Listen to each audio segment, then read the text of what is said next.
So welcome. Thanks for joining us for our June Spoonflower Artist webinar featuring a first look at our fall and winter 2023 trend report. I am your host today. My name is Jessie Katz-Greenberg, and I'm the Artist Community Manager here at Spoonflower. I'm also thrilled to be joined by Emerson, who you see on screen with me. She's our Senior Manager of Merchandising, and we are going to get into a more thorough introduction to you, Emerson, in just a moment. So before we get started, I do want to share just a bit about what you'll be learning today.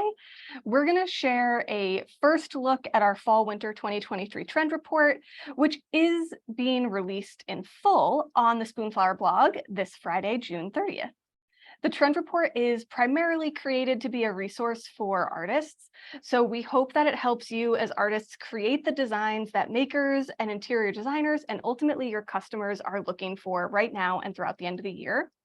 That being said, if you're not an artist, this webinar will still most definitely be helpful and interesting to you. So please stick around to learn about the trends that we're seeing and walk through them so you can have that information for your small business as well.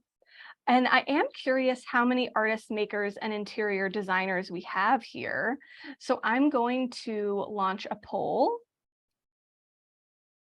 So you should see a poll pop up. Please let us know if you which category you fall into, artist, maker, interior designer, or other. It does look like we are leaning very heavy towards artists today, which is great. Awesome. I'm going to let those give you another minute or two to get those poll answers in. And now I'm going to introduce Emerson before I bring up our presentation. So please give a warm welcome to Emerson in our Q&A. She's able to see what you're putting in the Q&A, so go ahead and put in some warm welcomes for Emerson. She's our Spoonflower Senior Manager of Merchandising, and she's on a mission to increase visibility and sales for Spoonflower artists by connecting them to the right customer on the right product at the right time. You may recognize her because as our in-house trend expert, she's joined us before on these monthly artist webinars, so hopefully she's a familiar face to many of you. She's been with Spoonflower since 2015, where she worked as a part-time second shift temp in our factory. And it was there that she fell in love with Spoonflower's wallpaper, home decor, and fabric, and became enamored with our artist community's brilliant designs. Now she gets to work hand in hand with those two areas of passion, and Spoonflower is all the better for it. So welcome, Emerson. Hi, Jessie. Hi, everybody. Hi. I'm going to go ahead and let's see. Before I bring up the presentation, I'm going to end our poll and share the results so y'all can see how everyone responded to that and our artist maker breakdown. Really quick, as I'm looking at these results, I do see a couple questions about the difference between an artist and maker, which is a valid question. Thanks for bringing it up, Sandy and Jocelyn. So artists, we refer to artists, those are the people uploading designs to the Spoonflower site. So those are the surface design artists. And then makers are buying the products on our site, like fabric, and making something with it, often small business owners that are using fabric in their businesses. So that's the differentiation there between artist and maker. And I know a lot of you probably fall into both categories as well. All right, let me go ahead and share my screen, Emerson, so I can bring up the presentation. Awesome. Glad to see that there's so many artists. This content is perfectly tailored for you. Exactly. All right, are you able to see the presentation, the welcome page? Perfect. I'm going to go ahead and go off camera while you present, but if you need me, I'm here. Awesome. Great. Well, hi, everybody. I'm so excited you could join us for a first look at our autumn-winter trend report. I have a lot of content to cover in this presentation, which I think will be really exciting. I hope so. And this is all kind of trends that we're seeing informed by what's going on in the industry as far as, in home decor and wallpaper and of course in fabric. So keeping an eye on industry trends, but also doing a deep dive into what's selling on the Spoonflower marketplace, what type of searches we're seeing, what searches are picking up steam, and what customers are buying. So all of these trends are informed by real data and things that we're seeing more broadly from other experts and our customers. So we hope that that's really helpful. Like I said, there's going to be a lot of content here, and I want to start to say with a disclaimer, like I always do, not every trend is going to be perfect for your style, and that's okay. We provide a lot of information. That way you can pick and choose the trends that are most relevant to you, that you feel like you can interpret in a really unique way. And then also you'll see a lot of inspiration in this deck. And I just want to underscore that this is inspiration. We want to make sure that we're respecting other artists and creators and taking these things kind of as a visual direction that you can interpret in your own voice and in your own style.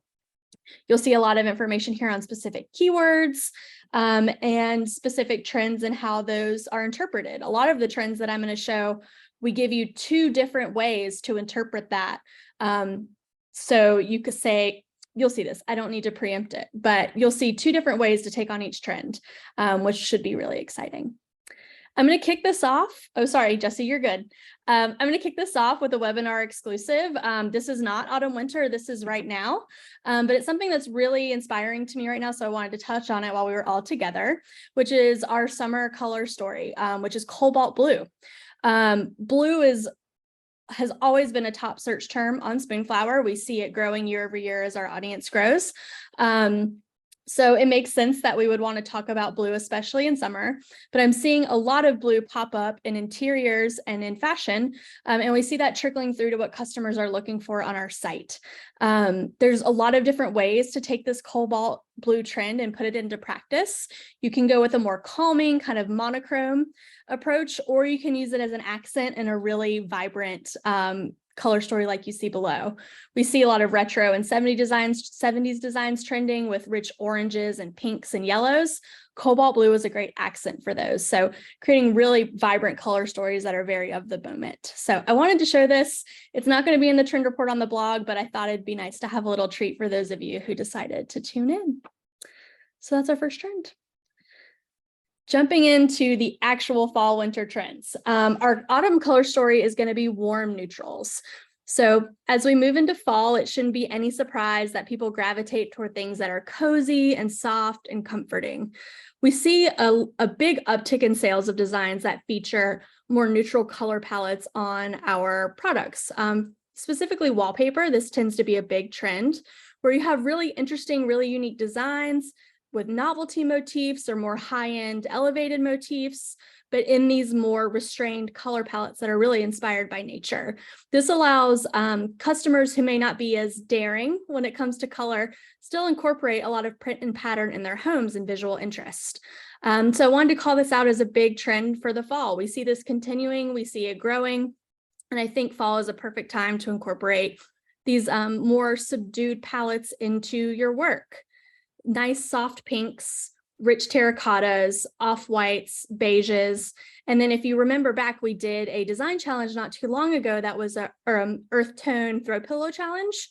That palette is a great one to build on and expand on for the fall. Our color story for the winter is a little bit more vibrant. So red shouldn't be a surprise for the winter holidays. But particularly we're seeing really punchy reds. So I'm going to call this rich crimson, but it's really kind of a robust red family, perfect for maximalism and perfect for holiday designs. And there's a lot of different ways you can take this. I'm going to talk a little bit about kind of the rise of rustic, so cabin core taking over for cottagecore, and red fits in perfectly into that story when you mix it with more nature-inspired browns and greens. And then you can also make this super glam by pairing it with rich jewel tones like emerald and deep purple. But a monochrome palette is always powerful when it comes to a design, and we think that rich crimson offers a great opportunity there. And I love this example. I think it's a beautiful image of red in practice. So those are our color stories. Jumping a bit to talk about things that are trending in novelty. So while this isn't an overarching trend in itself, we see that novelty is kind of what Spoonflower is known for. People come to us for those really unique designs that feature exactly the prints and patterns that they're looking for, with motifs and themes that the individual customer loves. So novelty is like a perfect fit for our brand and our marketplace. And all of you already cater to this so well. I wanted to share a couple novelty segments that we see growing as far as search volume on the site. So funny, of course, is having a huge resurgence. Specifically people typing in the words funny and humor to find things. So think about puns. We do the punny tea towel challenge every year. Think about how you could incorporate puns and jokes into repeating surface design. And just pretty much anything that would make you smile. Experiment with more lighthearted designs. Butts, cannabis, dogs, Greek or geek. So we see a lot of tech centered designs coming out, specifically more like retro Y2K versions of the early internet and computers, which is really exciting and fun to see. Sports are having a big moment when it comes to trending topics on Spoonflower, specifically pickleball. I think pickleball is growing in the United States in general as one of the fastest growing sports. And we definitely see that reflected in the search. And I also don't see a huge number of designs in the marketplace. So I'm going to call out that that's a gap where we could have some folks fill to drive some volume. So that might be a nice opportunity if you're interested in pickleball or racket sports in general. Books, music, Highland cows, those are all really popular ones and have been for a while, but they continue to grow. So, and I love these examples from these artists in our marketplace. So Mushroom Madness, I think we tease this a little bit in the description for this webinar. Are mushrooms still trending? Yes, absolutely they are. So I mentioned before I would provide like 2 different examples of how to use these trends in your work that you can kind of choose between or combine. For mushrooms, we see this trend kind of diverge in 2 ways. There's the foraged fungi version, which is like a really natural botanical illustration approach where you're taking inspiration from the actual real life mushrooms and fungus in our world and creating designs around those. I will say there are a lot of toadstool designs in the marketplace, so experiment with other types of mushrooms. A lot of mushrooms have really unique names, which could be a good springboard to inspire the theme of the overall design. So that could be really fun.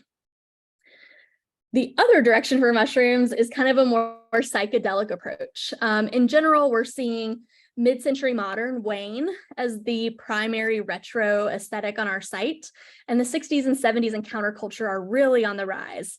You'll see here from these trending keywords on the side that trippy, psychedelic, and groovy are all growing, and so mushroom designs that kind of feed on those types of keywords and themes are a good fit.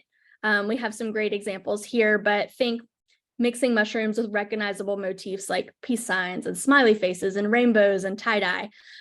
Or you could kind of get really mathematical with it and find these really cool repeating designs that are a little bit more trippy, a little bit more optical illusion, but still incorporate mushrooms as well.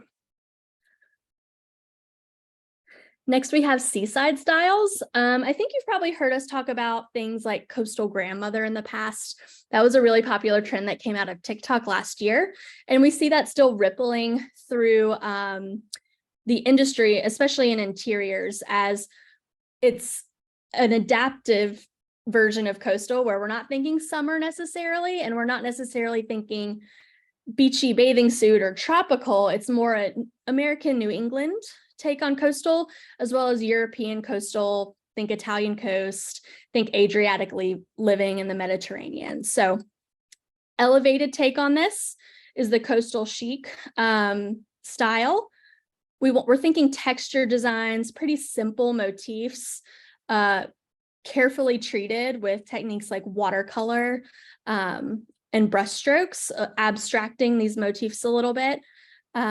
But really elevated for placement on products like home decor. So think about a tablescape that's got a really seaside vibe, or bedding that's a really calming, beachy escape. So that's kind of coastal chic. The other take on this is a little bit more geared towards artists whose target customer is more in the child space and baby space. Undersea kids rooms is called out as one of the biggest trends for kids bedding and decor for this year. So it's a great opportunity to experiment with undersea creatures that are a little bit more whimsical, a little bit more illustrative, and creating collections that go together where you have some hero prints of these undersea styles, along with coordinates that match so that someone could outfit an entire kids room from wallpaper to bedding, to pillows, to blankets. This is a really fun space to play in and create coordinates and do a little bit of whimsy and color. Next, we have Preppy Revival. It's a trend that's come back. I know that Preppy hasn't really been in style since, I don't know, I want to say the early 2000s. Thinking back to like Vera Bradley quilted bags, personally, that's kind of and Lily Pulitzer dresses. That's where my mind goes to with Preppy.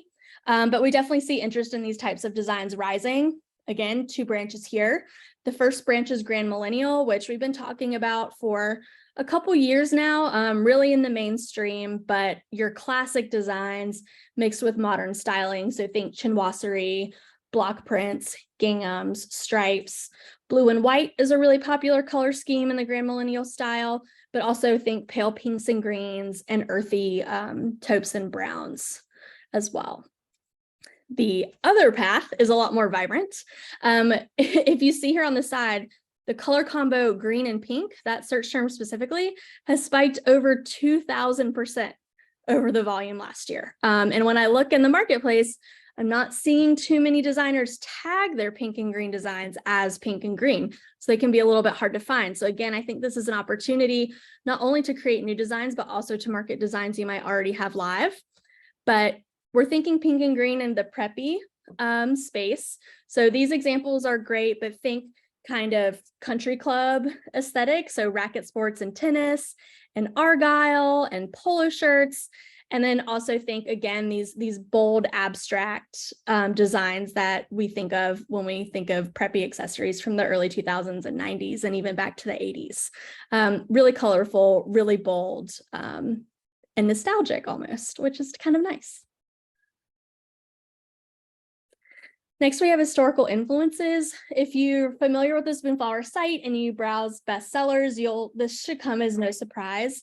This kind of segment for us has always been a big part of what our customers are looking for. People are loving designs inspired by the arts and crafts movement. I think an interesting anecdote here to kind of explain why this trend is so strong, especially now, is the arts and craft movement originated in the 1860s. And it was a response to the Industrial Revolution and its impact on society, and artisans feeling like technology was taking over too much. And it's time to go back to man-made, simple craftsman products. So, and a lot of these designs, I think William Morris is a really recognizable name as kind of the father of this style. That was kind of their big goal, was to elevate artisan design when it comes to interiors. So that's kind of how this all started. It really feels similar to cottagecore and conversations we're having now about kind of how industry and technology impact our lives. So it's interesting to see this reflected in what's selling really well. I think this is a great opportunity to study the history of surface pattern and get inspired to create designs that harken back to nature and really show off your skill as an artist. Similarly, but different, are historical portraits. So we see these designs. I think this is kind of in line with the rise in searches for funny, but also in line with kind of a maximalist look of a gallery wall. This is particularly popular for wallpaper, but think a collection of portraits, whether it's recognizable historical figures, animals and costumes, and really elaborate gilded frames. This creates a maximalist look. It can be really layered. There's a lot of different ways to take this on. You could go a more pop art direction if that's what you're feeling as an artist. So this is a fun space to play in, and we see it really popular with customers, like I said, especially for wallpaper. Awesome. Our next one, I think I teased this a little bit earlier too, is Into the Woods. And the way I want to preface this is last year, if you heard me talk about trends, it was all about cottagecore. And I think as we head into the fall and winter of this year, we're seeing interest shift maybe away from the cottage and the prairie and more into the woods and the cabin. So it's really exciting. It's a bit of a shift. We definitely still see cottagecore popular. So if you're designing in that style, keep it going, keep it coming. But if you would want to experiment with cabin core, this is more of a rustic type of design. So think kind of more natural textures, more natural colors, incorporating elements of the woods, like tree motifs, faux bois motifs. This big evergreen watercolor example from Wicked Refined, I think, is beautiful, but really mimicking nature and also creating coordinates that go along with that, like plaids and checks. Buffalo check is a great one that's kind of coming back. That's been a little bit slower in previous years. But think about, I just like to imagine in my head, imagine if I had an isolated cabin in the woods and I wanted to decorate it for a holiday party. What would that look like? And so thinking of designs that I would put in that space. Whimsical woodlands. So this is another take on this, but incorporating more whimsical elements. Frogs are up 172% in searches year over year. That's definitely a trending animal. But you also see wildflowers and whimsical and Sasquatch and fairy up in the search terms as well. So those are all really whimsical elements to incorporate in your designs.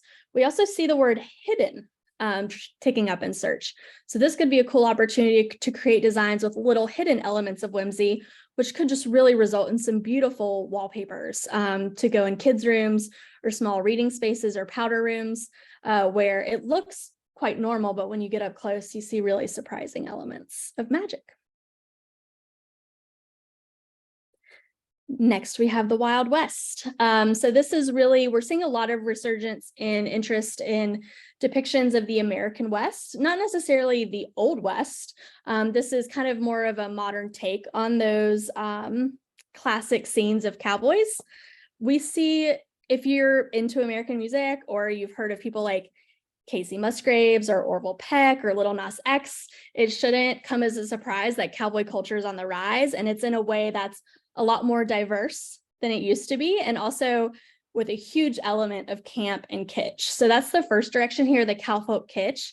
So I'm thinking like fringe jackets, sparkly boots, cowboy hats with disco balls all over them, you know, all kinds of stuff that's really glam and fun and camp to put a spin on these classic motifs. So you can take a classic cowboy boot pattern and update the colors to be a little bit more vibrant, and then that'll fit well into this trend. But think about horses as well. We love horses, and they seem to be a trending element in designs that are selling. So incorporating those as well. The second way you can take this is kind of a more classic approach with things like toiles and paisleys that depict scenes of the West. Again, leaning into the Western fantasy a little bit more than like historical reproductions. I think a great example here is we have a Western scene with a dinosaur motif. So it's a dinosaur roundup. But then again, you have this flanked by two more classic patterns. When we're thinking about making collections, it's fun to have a few hero prints that are unexpected and then incorporate it with some coordinating classics to really complete the look.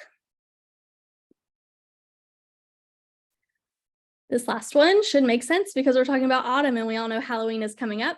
But even outside of Halloween, the dark side is having a big moment. I'm seeing the term witchcraft up over 1,000% year over year. And in general, search terms related to Halloween and goth, considering that I was just looking at data from January to now, those searches are way up versus the same time period last year. So people are looking for these seasonal spooky designs earlier, but they're also just looking for them for everyday use. Two paths here. We've got witchy symbolism.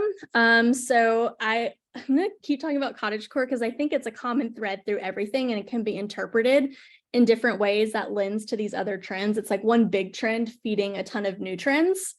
Witchy symbolism is kind of the dark version of cottagecore, I like to think of it. So where cottagecore is more like baking bread on the prairie, the dark version of cottagecore is making potions in your little cottage as a witch. So potions, snakes, forage mushrooms. It's rustic. It's kind of got an old feel, black cats, tarot cards.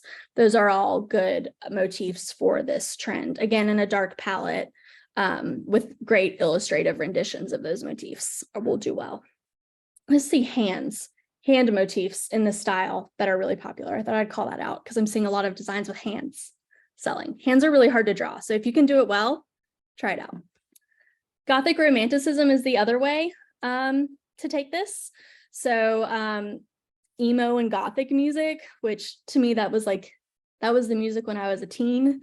So to see it come back with the young kids now is really interesting. I think this whole cycle of fashion and trend it's been going on forever. When I was a kid, we were adopting things from the 70s. Now the kids are adopting things from the 90s and early 2000s. So just as we see Gothic and emo kind of on the rise in music and fashion, we see it for interiors as well. There's a lot of interest in these types of designs for wallpaper. So think really classic damasks and dark color palettes, as well as more literal depictions of skulls and dusty bookshelves with a romantic twist. So there's a lot of space here also for moody, dark florals. Pretty much anything dark and moody with a little spooky twist has a lot of promise right now with the searches we're seeing. All right. That takes us through our whole first section, which was our trending key trends.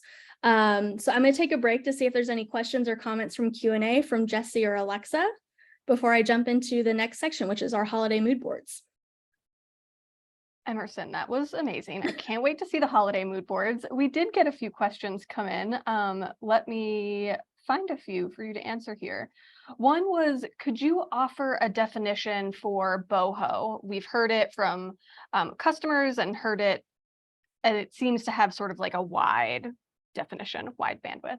Can you offer some insight? Absolutely. Boho is a really broad term that a lot of people use for a lot of different things. You know, when I first started kind of looking into trends, especially on Spoonflower, boho meant little baby foxes in teepees in the American Southwest.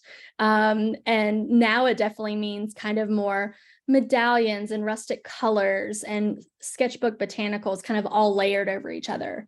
The version of boho right now that's really popular is a really maximalist look where you have some elements of, you know, tropical jungle motifs, but also some more rustic traditional art like block printing kind of mixed together, layered in more natural colors. This isn't necessarily a neon or really bright aesthetic. And then you have all of those designs layered over each other in a room. So it's a really bold look, a little bit more neutral, elements of nature, but also elements of travel and classic prints from around the world. Awesome. And then another question we have is around the data that you shared of search terms and motifs with the percentage year over year. Yeah. So we had someone ask, can you explain, like, how can we have something grow at 461% when you're thinking it's out of 100%? So can you just explain those numbers a little bit? Absolutely. And just to provide a little bit more context, which I should have done up top, what I looked at was the volume of searches for any specific keyword on spoonflower.com from January up until a couple weeks ago. And I compared the number of searches for that term in the same period last year. And so, for example, if a design had 4 searches last year, but it had 40 searches this year, I'm really bad at on-the-spot math, but that's more than 100% growth. That's kind of what we're talking about. So when you see things with really big jumps, that's a good indicator that nobody was really looking for it this year, but right now a lot of people are looking for it. So that's how we spot emerging trends. Awesome. And I do see we have a couple questions around using these keywords as tags, which I believe we're going to talk about specifically later on. So I'm going to leave that one for now. But for the handful of you who have asked that, don't worry, we're going to get to it. Yes. And then let's see, we had one more that I saw in here. Can you briefly just talk about where these trends come from, where you're finding them, because, you know, we're used to maybe traditional print houses start designing for the next season a year in advance. So are they setting the trends? That's sort of where this question is coming from. Yeah. The trend cycle right now is really interesting in the industry because what we're seeing, and this is just kind of like touching on the point where you mentioned where you might typically think of traditional print houses and businesses doing their planning way events and they're setting the trends. But a lot of companies now are all looking to the same sources to identify these trends. So WGSN is a great resource that I use as a trend spotter because they have so much data, and other brands in the industry also use WGSN. So you see a lot of trends kind of similar across the industry because it's all kind of from this same research group. When I'm putting together trends for Spoonflower though, because we're not a traditional, you know, business, we don't have a traditional model of making things a year in advance and soliciting designs a year in advance to sell to our customers, I'm able to give you some insights into things that are a little bit more current, which is going to be different from the people who are having to forecast 2 years out. So being able to look and keep an eye on what small makers are seeing, what I'm seeing artists do just kind of in their passion work, what I'm seeing interior designers do in spaces, and also what I'm seeing from other brands in real time, paired with what I see our Spoonflower customers are really interested in, is how I cook up and find the trends to focus on for you all as opportunities for growth. Awesome. And then one more question I see here, and I'll take this one, is where will you be able to find this information after this webinar? So right now, y'all who have decided to spend some time with us are getting an exclusive first look at the trend report, but the trend report is going to be released in full on Friday on the Spoonflower blog. You're going to receive a follow-up email on Friday with a link to that post, so you'll be able to find all this information here. Yep. And with that, Emerson, I'll let you take us into holiday mood boards. Awesome. So jumping in, just to set the stage for these holiday mood boards a little bit, again, I was looking at not only trend forecasting on the industry at large when thinking of these holiday moods, but also looking at emerging trends, like I mentioned. So search terms that I'm starting to see interest in that are growing at a really high rate that I think are relevant to the holiday season, and that based on what I've seen in the past and what our customers are buying, feel like good bets on how to approach holiday design for this year. So with that, we'll jump in and you'll see how these tie to the trends I just talked about, especially with this first one, which is cozy cabin comfort. So I talked about cabin core kind of being the new approach to kind of rustic, more primitive living versus the cottage core of last year. And I think this is such a perfect aesthetic to embrace for the holiday. There's a strong traditional feel here. So think a traditional red and green color palette balanced by warm, earthy neutrals to kind of bring in that rustic element. There's vintage illustrations that harken to like this nostalgic, comforting time and a holiday we all recognize. Just as a little aside here on why I think there's so many traditional elements in the trends that we're calling out for this season, things are really uncertain. A lot of people talk about, oh, there's a recession on the way. We're not really sure what's going to happen in the near future. And I think we see consumers really gravitating towards things that are familiar, that feel trusted, that make them feel cozy, that make them feel comfortable.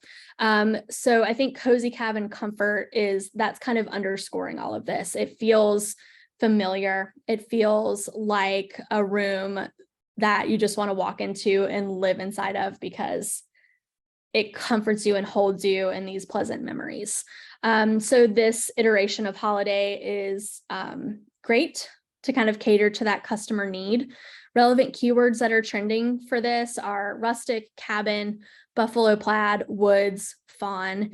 You can interpret this style, but also all of the mood boards I'll talk about for a wide range of holidays. It's not just Christmas, as well as just winter as a season as a whole. So thinking about not only holiday tablescapes, but also a cozy winter bed or nice crafts to keep you occupied when the weather is bad outside. So this is a great one. I love this one, and I think it will really resonate with customers this season. The next is the Merry Modern Minimalist. So this is going to be really popular. It's just a different customer. So all of these mood boards popular for the holiday season, but you're targeting different customers with each one. This customer is a little bit more simple. They're into things like typography. You see these modern designs that are kind of trending outside of the holiday season, like grid backgrounds and checkerboards and marbled textures and contour line art and abstract art. You see those all kind of find their way into the holiday season with holiday motifs and those styles. A soft pink and red color palette is an interesting way to approach holiday. We kind of saw that starting last year. I think it'll be strong this year again, and pairing that with nice subdued earth tones, golds, creams, beiges, and creating this neutral landscape for people to express some holiday through print and pattern without being overwhelming, and helping to maintain if they have a very modern or minimalist or all white kitchen or dining room. those table linens will fit in perfectly with their current style. I think typography is a big one to drive home here. When I'm looking at examples, there's a lot of great typography involved. The next one is Joyful Jewels. So this is a more glam take on the holiday season. And again, not just for Christmas, but for all of our winter holidays, disco balls have been super on trend for the last year. We see people really like them, and I think they're the perfect fit to bring a modern, fun twist on the holiday season. This also branches into New Year's, which is a fun thing to focus on as well. Typography is a big one here. I love this Wonderland sign, so kind of think things like that, neon signs for seasonal messages. Really saturated hues, so your jewel tones, your emeralds, your amethysts, your sapphire blues, your ruby reds, and then also accented with kind of more golden or silvery tones.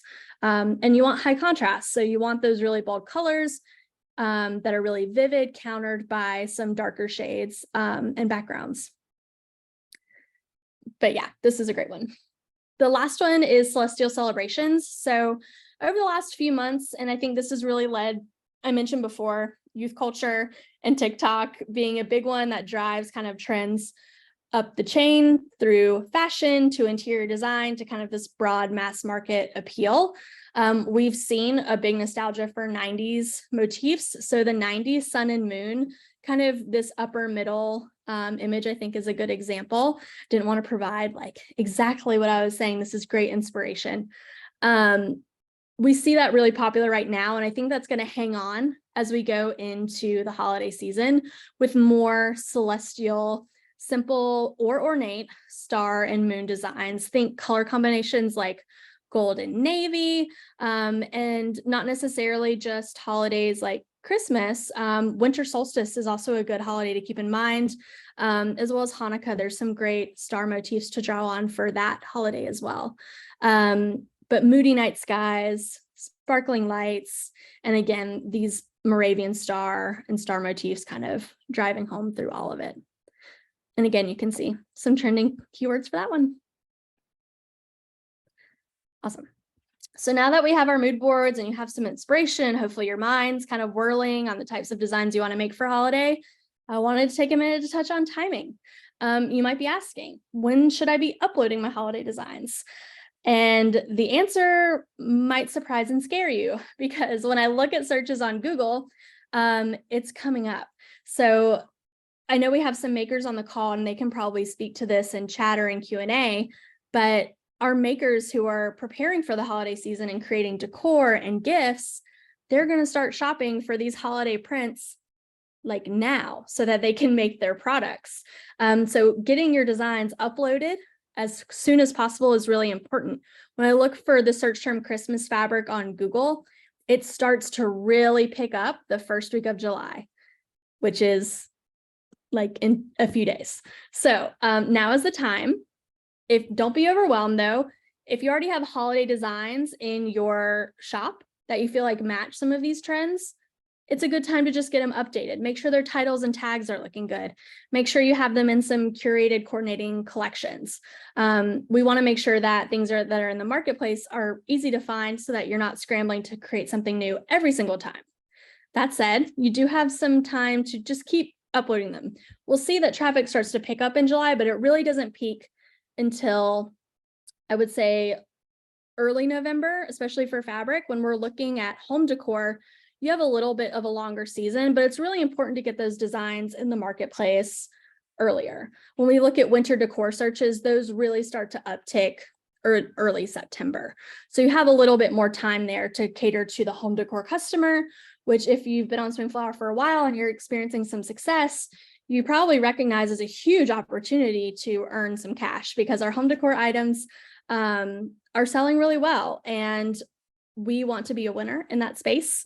It's a good time to call out that right now we're seeing more sales for wallpaper and home decor combined than we are for fabric. So making sure that you're really thinking about decor and wallpaper when you're designing is going to be the way to grow on Spoonflower and help increase your sales.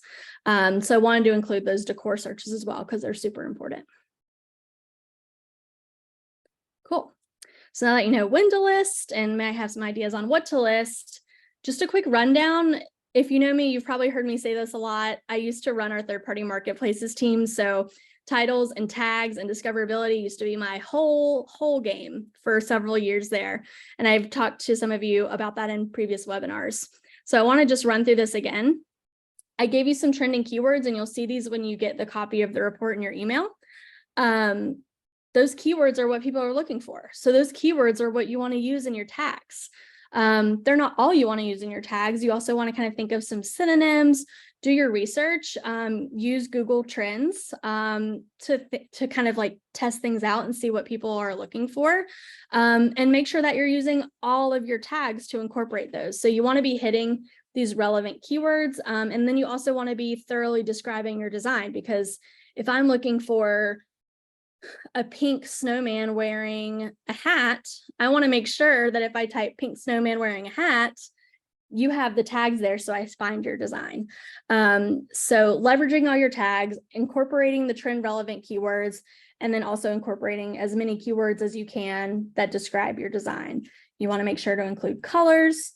You want to take the top 2 or 3 most important keywords and maybe put those in your title as well, but focus on keeping your titles really readable, because customers see that.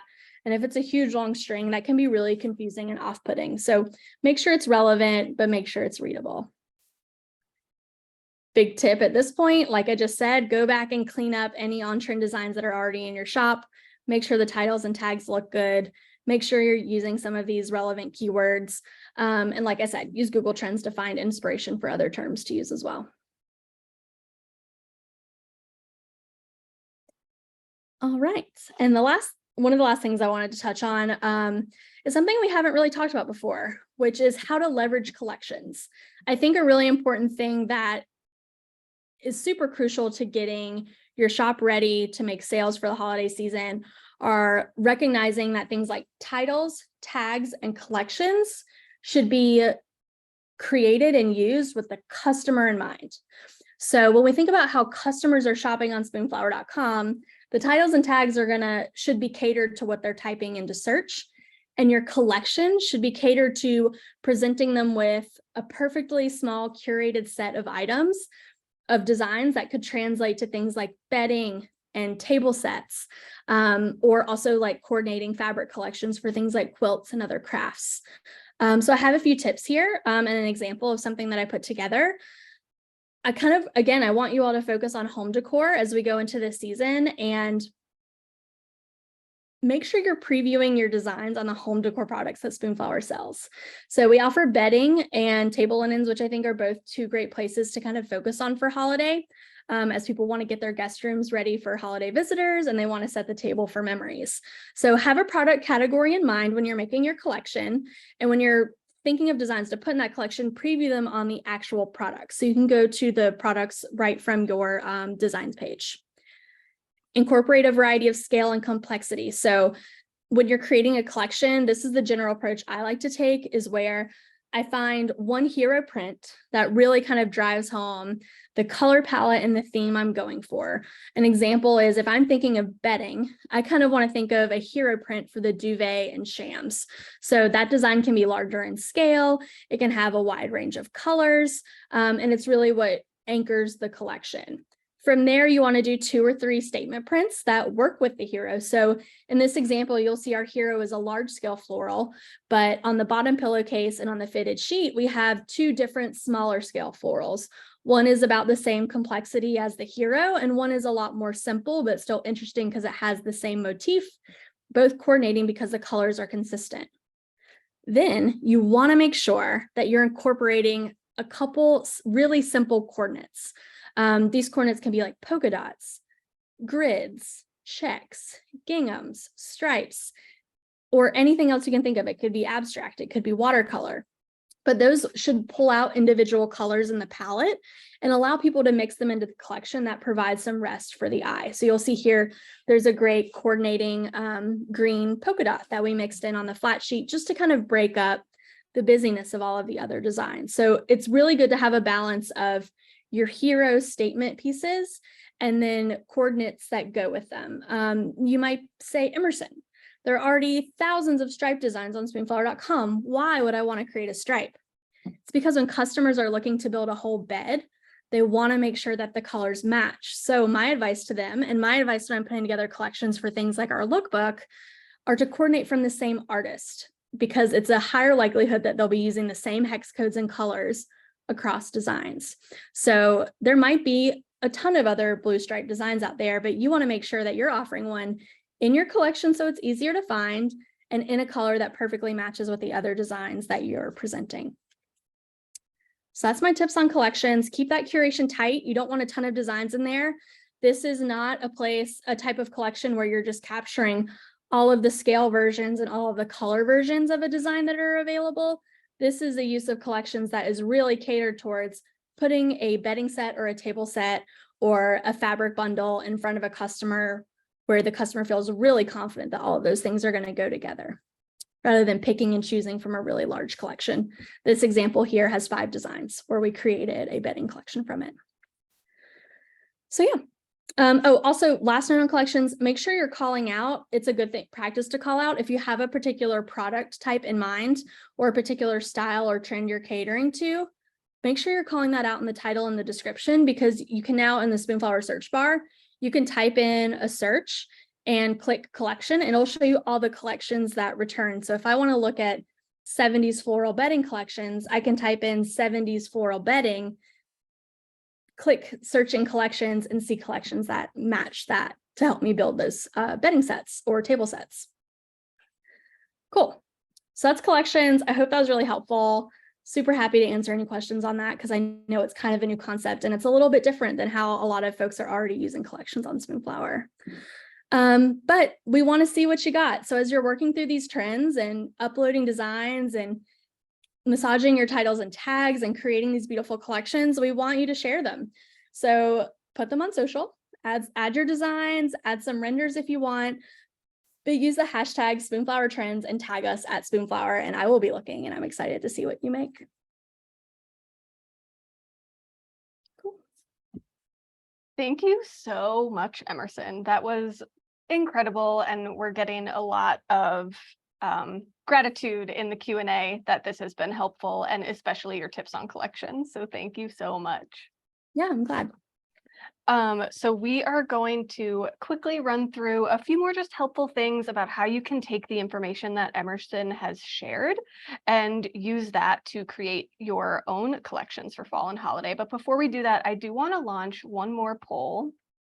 And Emerson, while I'm presenting, if you could do me a favor, the message that I had sent us and Alexa earlier with links, helpful links, if you could just copy and paste those helpful links into the chat, just that whole list of links, that would be helpful. Thanks. All right, so let me go ahead and launch our second poll. And this is a poll about where you are in your design process. So we want to know where you are in this fall winter design process. Your collection is already ready and for sale on Spoonflower. You've designed a collection, but it's not yet for sale. You're in that design process. You haven't thought about fall and winter yet, or you don't design based on seasonal trends. So I'm going to give this a minute or two for y'all to put your responses in there, and then I'll end the poll and share it so we can all see where everyone is before we jump right into how to tackle this information. So far, it's looking like most of you are in the design process, which is great. The next step of this presentation is going to be extremely helpful, I believe. Just waiting for these answers to slow down a little bit. All right, I'm going to go ahead and end our poll and share the results. And so it does look like 42% of you are in that design process. Next group, haven't thought about fall, winter yet. And then we have the rest of you spread out between on either end of those two spectrums.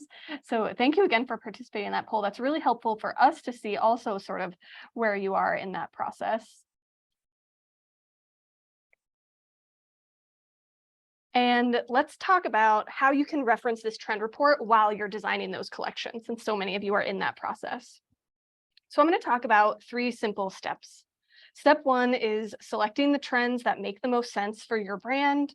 Step 2, collect additional research and inspiration. And step 3, design. And I'm going to go through these pretty quickly. So step 1, select the trends that make the most for your brand. This doesn't necessarily mean what trend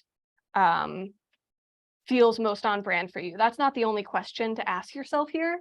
Yes, ask which trends fit your brand best, which fit your brand voice, but also take a look at your portfolio. Is there opportunity to fill a gap in your portfolio? Specifically, if you haven't designed seasonal collections yet, I think that's something that'll be really useful to you. Is there, if there's a really long lasting trend like cabin core and cottage core that you haven't taken a shot at yet, I would say go for that. How can you fill that gap in your portfolio? And then, do you have an existing design that aligns with one of these trends that could be used as the starting point for your collection? So I know a lot of times it's really fun to just design hero prints and not design a tight curated collection like Emerson mentioned. So maybe you already have a hero print that fits one of the motifs or one of the trends that Emerson talked about today, and you can use that as your jumping off point for a full collection. So step 2, and this part's really important, and it's collect additional research and inspiration. So Emerson shared some links in chat, which include links to a couple resources that I'm going to mention here on this page. So look beyond the surface design industry for inspiration to ensure that you end up with original designs that are unique to you and your voice as an artist. Reference our Copyright for Artists webinar recap. That's one of the links that Emerson shared.